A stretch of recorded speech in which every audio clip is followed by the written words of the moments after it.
This is Nick, who'll hopefully behave while I record. I'm not given to follow sport by any means, but I do have a bit of an eye and an ear for the ebbs and flows of online controversy.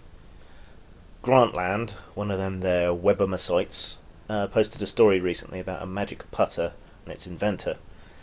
In the process of investigating the story, the reporter found out that the person behind the invention of the putter was a delusional fantasist, a liar, a fraud, and they'd lied about their credentials. Most controversially for some, they also used to be a man.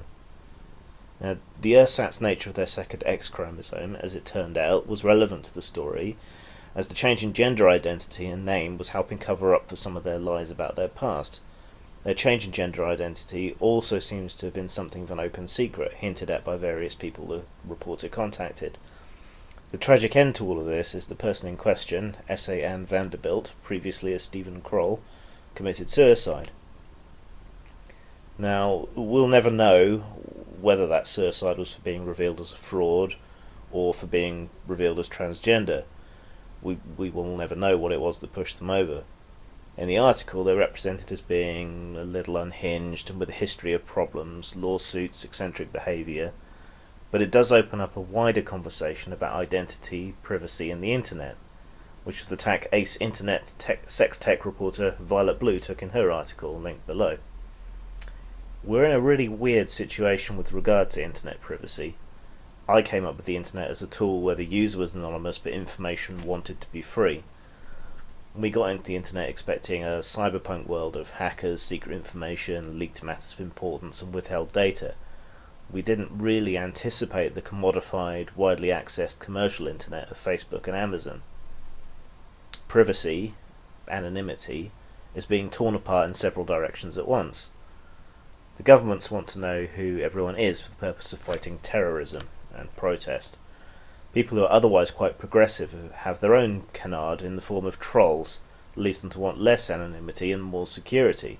They want to be able to go after people who call them names on the internet. Commercial companies like Google and Amazon want our data so that they can target advertising and recommend products to us. It's getting to the point where it's no longer jarring to see someone's real face and real name online instead of an avatar and a handle, where not showing your face and real name is somehow now a sign that you're lying or can't be trusted. And to those of us who've been on the net for a while, that's weird. Coming up with your own identity was integral at the start. Anonymity does have its problems, certainly, but it's also essential. It's essential for victims of abuse or sexual assault who need community and support, but can't necessarily let it be known who they are. Whistleblowers rely on anonymity to bring important news about misconduct and abuse of power to a wider audience. People in many countries are under threat simply because of their religion, or their lack thereof.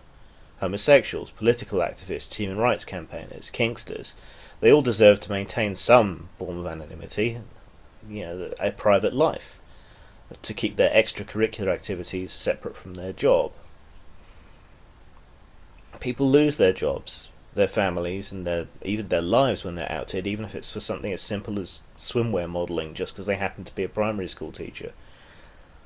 If the price we have to pay to save some careers, some lives, and to give people a safe outlet is to put up with a few death threats from pasty-faced trolls tweeting one-handed from their pillow forts, then I think that's a price worth paying. Besides, there's a block button.